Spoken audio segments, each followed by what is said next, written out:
thrown out the murder conviction of one of the men found guilty in the 2002 killing of Run DMC star Jam Master Jay. We've all heard the tragic stories of talented artists taken too soon, but some deaths go far beyond tragedy. They're straight up terrifying.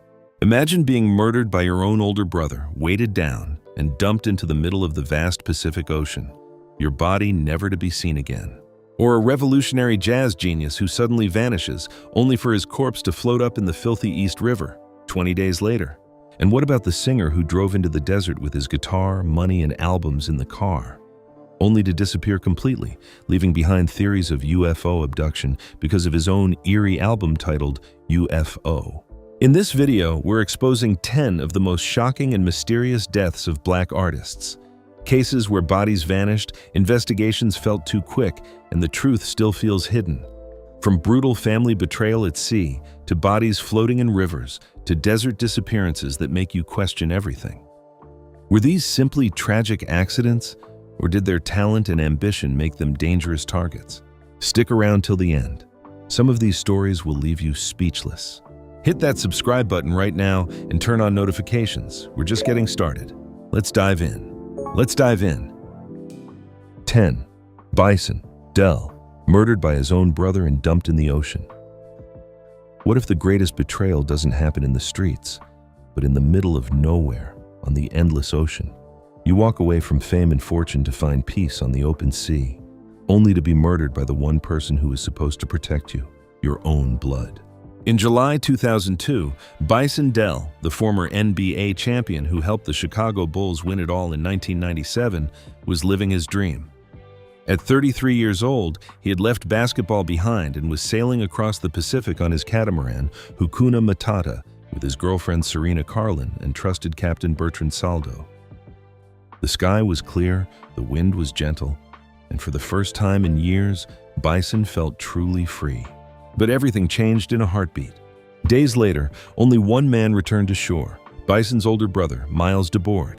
He came back alone. No phone calls, no explanations, just a heavily altered boat and suspicious stories that didn't add up. What investigators later discovered was chilling. The catamaran Hakuna Matata had been repainted, renamed, and several fresh bullet holes had been crudely patched over. Miles had been seen buying nearly $200 worth of heavy weights just days before, the exact kind used to sink bodies. Bloodstains were found in multiple places on the boat. According to Miles's former girlfriend, Erica Wise, he eventually confessed to her in a hotel room. He claimed a violent argument broke out between him and Bison. When Serena Carlin tried to intervene, she was struck and allegedly hit her head, dying instantly. The captain, Bertrand Saldo, panicked and wanted to report the incident to authorities. Miles said Bison then killed the captain in a rage. In the chaos that followed, Miles claimed he shot his own brother in self-defense. But the story didn't hold up. FBI agents who examined the boat said there was no physical evidence supporting Miles's version. Instead, everything pointed to a premeditated triple murder. Miles had used his brother's identity, tried to withdraw large sums of money, and fled to Mexico, where he eventually overdosed on insulin and died in September 2002, taking the full truth with him to the grave. Search teams and the FBI combed the vast Pacific, but they found nothing. The bodies of Bison, Dele, Serena, and the captain were never recovered. They had simply vanished into the deep blue. What makes this story so heartbreaking is the ultimate betrayal. Before taking his own life, Miles reportedly confessed parts of the truth. A violent argument on the boat that ended in cold-blooded murder. Weights were bought, bullets were covered up, and 3 innocent lives were dumped into the ocean like they never existed. A man who chose freedom on the waves ended up lost forever because of the person he trusted most. This remains one of the most painful family betrayals in Black sports and entertainment history. 9. Jam Master, dead inside his own recording studio. We now step into the cold streets of New York, where even your safest place can become a death trap. It was a chilly October evening in Queens, New York, the kind of fall night where the streetlights flickered and the air carried that familiar bite of winter coming soon. Inside his own recording studio on Merrick Boulevard, Jam Master Jay, the legendary DJ and heart of Run DMC, was doing what he loved most. At 37 years old, Jay was relaxed that night. He was sitting comfortably, playing video games and talking business with his manager. The studio felt like a second home, a place where he had created timeless hip-hop anthems for the world. Then, around 7:30 p.m. on October 30th, 2002, the door opened. Two men walked in. One of them was someone Jay knew and trusted, his own godson. For a brief second, there was a smile. Then, without warning, gunshots shattered the peace. Jay was shot at close range and collapsed instantly. Chaos erupted. His manager was forced to the floor at gunpoint while the attackers fled into the night. His body was found almost immediately, but justice took forever. It would be over 20 years before anyone was held accountable. Many believe Jam Master Jay was killed over money, power, and the dark side of the music industry he helped build. A pioneer who brought hip-hop to the mainstream, taken out in the very studio where he created magic. But the truth behind his murder runs much deeper and far more painful. The two men convicted in the case were people he trusted deeply: his own godson, Carl Jordan Jr., who allegedly pulled the trigger, and his longtime childhood friend, Ronald Washington. According to federal prosecutors, the motive was rooted in greed and betrayal. In his later years, as Run DMC's fame faded and financial pressures mounted, Jay reportedly got involved in a cocaine trafficking deal. He had secured 10 kilograms of cocaine worth around $200,000, planning to distribute it with Jordan in Washington. However, Jay allegedly cut them out of the deal at the last minute. Enraged by what they saw as disloyalty, the two men allegedly planned the hit with the help of a third accomplice who let them in through a fire escape door. They walked into the studio while Jay was casually playing video games with friends. Jordan reportedly greeted his godfather with a smile before raising a gun and shooting him in the head at close range. Jay died instantly. One witness was shot in the leg while another was held at gunpoint. The ultimate pain lies in the betrayal. The man who once symbolized positivity and anti-drug messages in hip-hop was allegedly killed by the very people he treated like family, over dirty money he tried to keep them away from. For years, the case went cold because witnesses were too afraid to speak. It took over 20 years for justice to even begin. A legend who helped build an empire, executed in his sanctuary by those closest to him. That's the darkest part of the story. His death sent shockwaves through the entire culture, a painful reminder that sometimes the biggest threats come from inside your own circle. 8. Big L gunned down on his own Harlem street. After the vast emptiness of the ocean and the cold betrayal in New York studios, we now return to the hard concrete streets where talent alone was never enough to protect you. It was a cold February evening in Harlem, New York, on February 15, 1999. The kind of winter night where the wind cut through your jacket and the streetlights cast long shadows on the sidewalks. Lamont Coleman, known to the world as Big L, was walking on West 139th Street, the same block he grew up on, the same block he rapped about in his lyrics. At just 24 years old, Big L was on the rise. He had released his classic album, Lifestyles of the Poor and Dangerous, was negotiating a major deal with Rockefeller Records, and many in the underground scene called him one of the greatest lyricists of his generation. That night, he was simply out on his own block, doing what he always did, staying close to home. Then, without warning, a car rolled up slowly. Gunshots rang out in rapid succession. Big L was hit 9 times in the face and chest. He collapsed on the pavement right in front of his childhood neighborhood. Neighbors rushed out, but it was too late. His body lay at the scene as the car sped away into the Harlem night. The police arrived quickly, but the investigation dragged on for years with little progress. A childhood friend, Gerard Woodley, was arrested months later but eventually released due to insufficient evidence. To this day, the case has never been fully solved. What makes Big L's death so heartbreaking is the heavy cloud of jealousy and underground rap politics that surrounded it. Many believe the shooting stemmed from envy over his rising talent and local street conflicts. A lyrical genius who painted vivid pictures of Harlem life was taken away on the very streets he loved. His death sent a painful message through the hip-hop community. Sometimes the brightest stars are extinguished right where they started. Even today, 139th Street carries his name in spirit, a constant reminder of the young king who never got to wear his crown. 7. Eazy-E died just 1 month after AIDS diagnosis. From the icy streets of Harlem, we shift to the warm California sun, where success came fast, but the end arrived even faster. In the spring of 1995, Los Angeles was enjoying its usual mild weather, with sunny days and cool evenings. Eric Wright, famously known as Eazy-E, the founder of NWA and the godfather of gangster rap, seemed to be at the top of his game. He was still making moves in the industry, planning new projects, and living the larger-than-life persona he helped create. But on February 24, 1995, Eazy checked into Cedars-Sinai Medical Center complaining of a severe cough and breathing problems. What doctors discovered shocked everyone. Within days, he was diagnosed with full-blown AIDS. On March 16th, he publicly announced his condition in a statement that stunned the entire music world. Just 1 month after his diagnosis, on March 26, 1995, Eazy-E passed away at the age of 30 from AIDS-related pneumonia. His body was laid to rest at Rose Hills Memorial Park shortly after. The speed of his decline left many people heartbroken and suspicious. How could someone who appeared healthy suddenly deteriorate so quickly? Rumors spread rapidly. Some claimed he had been secretly living with the illness for years, while others whispered darker theories about industry rivalries and possible foul play. The idea that someone deliberately infected him due to power struggles in the rap game became one of the most persistent conspiracy theories in hip-hop history. Eazy-E's death was especially painful because he left behind young children and a pregnant wife. A man who once symbolized raw street power was gone in the blink of an eye, forcing the entire culture to confront hard truths about life, choices, and vulnerability. His passing marked the end of an era and left an unfillable void in West Coast hip-hop. We go even further back in time, to a soul legend whose voice once melted hearts, but whose final days were spent in heartbreaking loneliness. 6. David Ruffin, abandoned in a car for 2 days. It was a warm, early summer night in Philadelphia on June 1, 1991.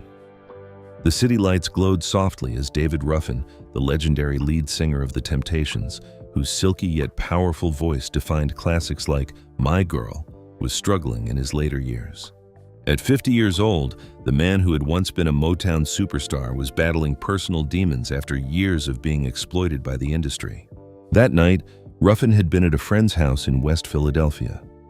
According to reports, he collapsed after using crack cocaine. A friend drove him desperately to the hospital of the University of Pennsylvania. Doctors worked on him for nearly an hour, but at 3:55 a.m., he was pronounced dead from an adverse reaction to drugs. What makes his final moments so tragic is how alone he was. His body reportedly remained in the car for nearly 2 days before being properly discovered and taken to the hospital. Friends and family later claimed that a large amount of money he had just earned from a European tour had gone missing. Many close to him suspected foul play, believing the industry that once celebrated him had ultimately discarded him when he was no longer useful. David Ruffin's life was filled with soaring highs and devastating lows. From the bright stages of Motown to being left vulnerable and forgotten, his story remains one of the most painful examples of how the music business can lift someone up only to abandon them in their darkest hour. His unmistakable voice still echoes through time, but the lonely way he left this world continues to haunt those who knew the real man behind the legend. Number 5. Rudy Lewis died the night before recording his biggest hit. Some deaths hit you hardest not because of how they happened, but because of how perfectly timed they were to destroy a rising dream. In the early 1960s, rhythm and blues was exploding across America, and one group stood at the center of it all: the Drifters. Among their voices, one man rose with smooth power and emotional depth: Rudy Lewis. Born Charles Rudolph Harrell on August 23, 1936 in Philadelphia, Rudy possessed one of those rare voices that could make an entire room fall silent. Before joining the Drifters in late 1960, he had sung with the legendary Clara Ward Singers. When he stepped into the group, he quickly became a standout lead vocalist, delivering unforgettable performances on hits like Some Kind of Wonderful, On Broadway, and Up on the Roof. At just 27 years old, Rudy was on the verge of even greater success. The night of May 20, 1964, was supposed to be just another ordinary evening in Harlem, New York. The city was buzzing with spring energy, but inside his hotel room, something went terribly wrong. The next morning, the exact day, the Drifters were scheduled to record their soon-to-be massive hit, Under the Boardwalk, a song written specifically for Rudy's voice. His body was discovered in bed. He had passed away the night before. What followed was deeply suspicious. No official autopsy was ever performed. Authorities quickly ruled the death a probable drug overdose. Yet many who knew Rudy closely, including friends and family, strongly disagreed. They pointed to other possible factors, a combination of drug use, asphyxiation, and a heart attack, possibly worsened by his secret struggles with binge eating disorder. Some even whispered about deeper industry conflicts over money, contracts, and control of the Drifters' rising success. The timing made it even more painful. Johnny Moore had to be urgently brought back to sing lead on Under the Boardwalk, the very song meant to be Rudy's crowning moment. The group recorded a tribute track the next day, but the shadow of Rudy's sudden death lingered. Rudy Lewis became one of the earliest members of the infamous 27 Club. His story reveals the hidden pressures behind the glamorous Motown and R&B era, the personal battles, the industry exploitation, and the unanswered questions that still surround the deaths of many black artists during that golden period. A voice that could have defined an entire decade was silenced right at the doorstep of his biggest breakthrough. 4. Albert Ayler, body found floating after 20 days missing. From the polished stages of R&B to the raw, spiritual chaos of free jazz, we now enter one of the most mysterious disappearances in music history. Albert Ayler was never meant to be a conventional star. Born on July 13, 1936 in Cleveland, Ohio, into a deeply religious family, he started playing saxophone as a child under his father's guidance. By the early 1960s, Ayler had developed a completely revolutionary sound, wild, screaming, spiritual, and deeply emotional. He mixed gospel, marching band music, and free improvisation in ways no one had heard before. John Coltrane himself praised him as a major force in jazz. In the vibrant but gritty streets of New York City during the late 1960s, Ayler became a central figure in the free jazz movement. Albums like Spiritual Unity and Spirits Rejoice shocked and inspired listeners. His music was loud, ecstatic, and often seen as a reflection of the turbulent civil rights era. Yet commercial success always remained just out of reach. In early November 1970, the 34-year-old saxophonist suddenly went missing after returning from a European tour. For nearly 3 weeks, his girlfriend Mary Maria Parks and loved ones searched desperately with no answers. Then, on the cold morning of November 25, 1970, Ayler's body was pulled from the East River near Congress Street Pier in Brooklyn. The medical examiner ruled the cause of death as asphyxia by submersion, drowning. But the circumstances raised far more questions than answers. How did a strong swimmer like Ayler end up in the river? Why had he disappeared for so long? Rumors quickly spread through the jazz community. Some claimed he had been shot in the back of the head. Others said his body was found tied to a jukebox, and many believed he had been murdered because his radical music and strong spiritual messages threatened the status quo of the music industry. A few even suggested government involvement to silence black artistic voices during that politically charged time.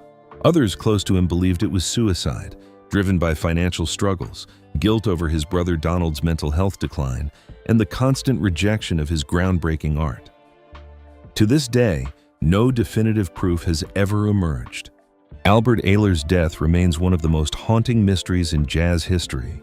A brilliant, fearless innovator whose spirit still echoes through avant-garde music, even as the truth about his final moments stays buried beneath the dark waters of the East River. Number 3. Jim Sullivan, vanished in the desert.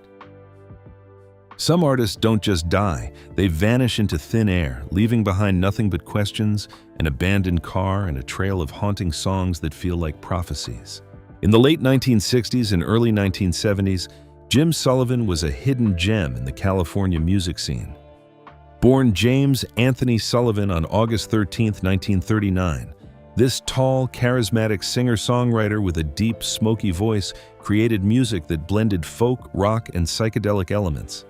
His 1969 debut album, U.F.O, was particularly striking, filled with lyrics about highways, aliens, ghosts, and mysterious disappearances. Many now listen to those songs and feel chills, wondering if he somehow predicted his own fate. By 1975, at age 35, Sullivan was growing frustrated with the lack of mainstream success in Los Angeles. He decided to drive alone across the country to Nashville in his gray Volkswagen Beetle, hoping for a fresh start and new opportunities in the music capital. On March 4, 1975, he left Los Angeles. The next day, he was pulled over by police in New Mexico on suspicion of driving under the influence but passed the sobriety test. He checked into the La Mesa Motel in Santa Rosa, bought a bottle of vodka, and was last seen the following morning. Witnesses reported seeing him at a remote ranch owned by the Gannity family about 26 miles away. Then, he disappeared completely. When authorities searched the area, they found his Volkswagen Beetle abandoned on the side of a lonely desert road. Inside were his wallet with cash, his beloved 12-string Guild guitar, a box containing copies of his 2 albums, and all his clothes. Everything was left behind as if he had simply stepped out of the car and walked into the desert, never to return. Search parties, helicopters, and local law enforcement combed the harsh New Mexico terrain for weeks, but no trace of Jim Sullivan was ever found. No body, no clothing fragments, nothing. The mystery surrounding his disappearance has only grown darker over the decades. Some believe he was murdered, possibly by criminals or corrupt locals. Others point to his album, U.F.O, and suggest something otherworldly happened that night. A few even speculate he simply walked away from his life to start over. To this day, more than 50 years later, Jim Sullivan remains one of the most puzzling missing persons cases in music history. A talented artist who drove into the desert and was swallowed whole by its silence. 2. Sam Cooke, framed as a criminal. From the silent desert where one man vanished without a trace, we now step into the shadows of a Los Angeles motel room, where one of soul music's greatest kings met a violent and deeply suspicious end. Sam Cooke was more than just a singer. He was a cultural icon. Born in 1931 in Clarksdale, Mississippi, he rose from gospel roots with the Soul Stirrers to become the king of soul. With timeless hits like You Send Me, A Change Is Gonna Come, and Twistin' the Night Away, Cooke didn't just entertain, he inspired. By the early 1960s, he had founded his own record label and publishing company, fighting hard to maintain control of his music and money at a time when many black artists were being exploited. On the night of December 11, 1964, the 33-year-old superstar was in Los Angeles. According to the official story, he checked into the seedy Hacienda Motel with a woman named Elisa Boyer. A violent confrontation supposedly erupted. Motel manager Bertha Franklin claimed Cooke burst into her office, half-naked and aggressive, demanding to know where Boyer had gone. Franklin said she shot him in self-defense. Cooke was pronounced dead at the scene with a single gunshot wound to the chest. The investigation was shockingly brief. The case was closed quickly as justifiable homicide. No full forensic examination was done at the scene, and many details simply didn't add up. What followed was years of outrage and conspiracy theories. Friends and family, including Etta James, who viewed the body, claimed Cooke's injuries were far more severe than a simple scuffle would suggest. Many believed he had been set up, possibly robbed or targeted because he was aggressively trying to reclaim ownership of his music catalog from powerful industry figures. Some even pointed fingers at his manager Alan Klein and suggested possible mob connections. Others linked it to his growing involvement in the civil rights movement and friendships with figures like Malcolm X and Muhammad Ali. The official narrative painted Cooke as a reckless man who met a tragic but avoidable end. But for millions of fans and those closest to him, it felt like a deliberate silencing of a black artist who dared to demand what was rightfully his. Sam Cooke's death remains one of the most controversial and painful chapters in soul music history. A brilliant man taken at the absolute peak of his power, under circumstances that still feel unresolved more than 6 decades later. 1. Left eye, suspicious car crash. From the silent desert highways and suspicious motel rooms, we arrive at one of the most haunting and spiritually charged endings in modern music history. She was the fiery, unpredictable heartbeat of TLC. The girl with the left eye covered by a condom in protest, the one who always spoke her mind, no matter the consequences. Lisa Nicole Lopes, better known as Left Eye, was more than just a rapper. She was a force of nature, bold, rebellious, deeply spiritual, and often tormented. By early 2002, at age 30, Left Eye was at a crossroads. After years of internal conflicts within TLC, legal troubles, and a very public, volatile relationship with NFL player Andre Reason, which famously led to her burning down his mansion in 1994, she sought peace. She traveled to Honduras for a spiritual retreat, planning to film a personal documentary titled The Spirit of Lisa. She wanted to document her journey of healing, self-discovery, and connection with nature and ancestral spirits. For 26 days, the cameras rolled. Lisa and her small group stayed in a modest area near La Ceiba. She practiced yoga, followed a strict herbal diet inspired by Dr. Sebi, meditated, and spoke openly about feeling a dark presence following her. In the raw footage, she expressed premonitions and a sense of being watched by unseen forces. She even mentioned a tragic incident where the vehicle she was in earlier during the trip struck and killed a young boy, an event that deeply affected her emotionally. On the afternoon of April 25, 2002, the group was driving along a narrow, winding road heading toward Sambo Creek. Lisa was behind the wheel of a rented Mitsubishi Montero SUV. The tropical sun was high, the road was dusty and uneven.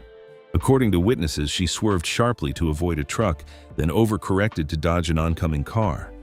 The vehicle lost control, rolled over multiple times after crashing into two trees, and ended up in a ditch. Lisa was the only one not wearing a seatbelt. She was ejected from the car and died instantly from severe head and neck trauma. The other passengers survived with serious injuries. Her body was found immediately at the scene. What makes this tragedy so unsettling is the eerie timing and context.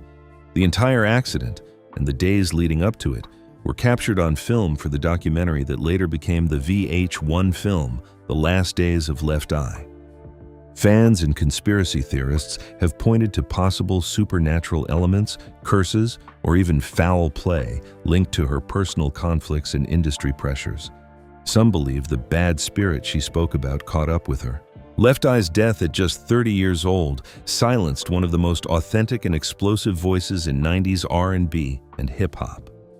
A woman who lived boldly, loved intensely, and searched desperately for inner peace, left this world in a moment of chaos while trying to document her own spiritual awakening. Her final days remain one of the most emotionally charged and mysterious exits in music history. From a brother dumping bodies into the endless Pacific, to a jazz legend floating in the East River after 20 days, to a fearless rapper filming her own spiritual documentary right before death came knocking. These stories don't just break your heart, they leave you questioning everything. So tell me in the comments, which case disturbed you the most? Do you think these were tragic coincidences? Or was their brilliance simply too threatening to survive? I want to hear your theories. No matter how wild, hit and join the journey. We're just getting started. Thanks for watching. Stay curious and stay awake.